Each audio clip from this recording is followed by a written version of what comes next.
उत्तर प्रदेश की सियासत में जब जब रामपुर और आजम खान का नाम आता है तो सियासी पारे का बढ़ना तय होता है। लेकिन इस बार शिवपाल सिंह यादव ने रामपुर की सरजमी से एक ऐसा बयान दे दिया है जिसने लखनऊ से लेकर दिल्ली तक के सियासी गलियारों में हलचल मचा दी है। शिवपाल यादव ने साफ साफ कह दिया है कि 2027 में अखिलेश यादव सीएम बनेंगे और आजम खान को उत्तर प्रदेश का गृह मंत्री बनाया जाएगा।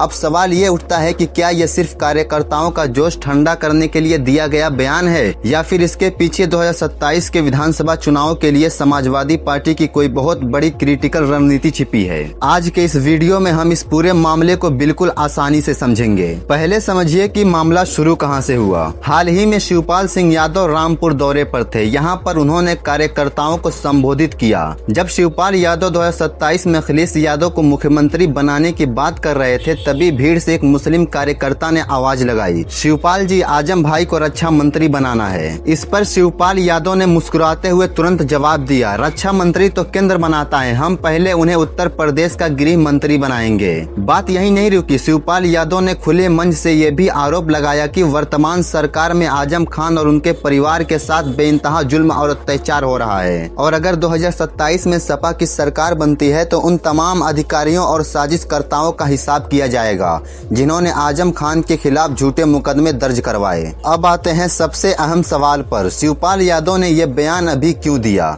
दोस्तों, उत्तर प्रदेश में मुस्लिम आबादी लगभग 20% है और पश्चिमी यूपी की दर्जनों सीटों पर मुस्लिम मतदाता हार जीत तय करते हैं। पिछले कुछ सालों में समाजवादी पार्टी के अंदर एक अंडरकरंट देखा गया। मुस्लिम समुदाय के एक बड़े तबके में यह नाराजगी थी कि जब आजम खान पर दर्जनों मुकदमे दर्ज हो रहे थे, जब उनकी यूनिवर्सिटी पर बुलडोजर चल रहा था, तब अखिलेश यादव और सपा नेतृत्व ने उस तरह सड़कों पर उतरकर लड़ाई क्यों नहीं लड़ी जैसी लड़नी चाहिए थी। आजम खान सिर्फ रामपुर के नेता नहीं है बल्कि वे पूरे यूपी में मुस्लिम सियासत का एक बहुत बड़ा चेहरा रहे हैं। जब आजम खान लंबे समय तक जेल में रहे तो यह मैसेज गया कि सपा अपने सबसे बड़े मुस्लिम चेहरों को अकेला छोड़ चुकी है। बसपा और अन्य विपक्षी दलों ने भी इस मुद्दे पर सपा को घेरना शुरू कर दिया था।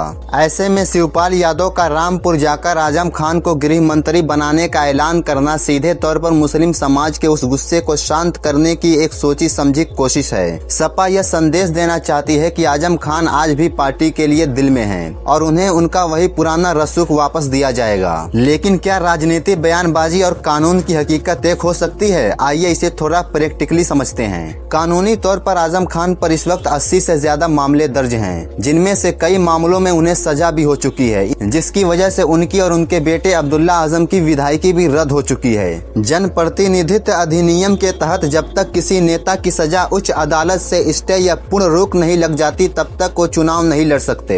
अगर 2027 तक आजम खान को मुकदमों में राहत मिलती है और उनकी सजा रद्द होती है तभी वो चुनाव लड़ने के योग्य होंगे। इसलिए शिवपाल यादव का यह बयान व्यवहारिक कम और प्रतीकात्मक ज्यादा है। इसका मकसद आजम खान को असल में मंत्री बनाना कम बल्कि आजम खान के नाम पर मुस्लिम वोटों का ध्रुवीकरण अपने पक्ष में बनाए रखना ज्यादा नजर आता है। अब इस सिक्के का दूसरा पहलू भी देखिए। जैसे ही सपा की तरफ से आजम खान को गृह मंत्री बनाने की बात आई, विरोधी खेमा यानी बीजेपी भी शांत नहीं बैठने वाला। बीजेपी इस बयान का इस्तेमाल बहुसंख्यक वोटों का ध्रुवीकरण करने के लिए कर सकती है। बीजेपी का नैरेटिव ये रहेगा कि सपा सत्ता में आई तो कानून व्यवस्था की चाबी आजम खान के हाथ में होगी। यानी एक तरफ जहां यह बयान मुस्लिम वोटों का लाबंद करने के लिए दिया गया है, वहीं दूसरी तरफ यह सपा के लिए गैर यादव, ओबीसी और हिंदू वोटों का एकजुट रखने की एक चुनौती भी खड़ी कर सकता है। यह एक ऐसा दांव है जो अगर सही पड़ा तो सपा को फायदा देगा, लेकिन अगर बीजेपी इसे भुनाने में कामयाब रही तो सपा के लिए लॉ एंड ऑर्डर के मुद्दे पर जवाब देना मुश्किल हो जाएगा।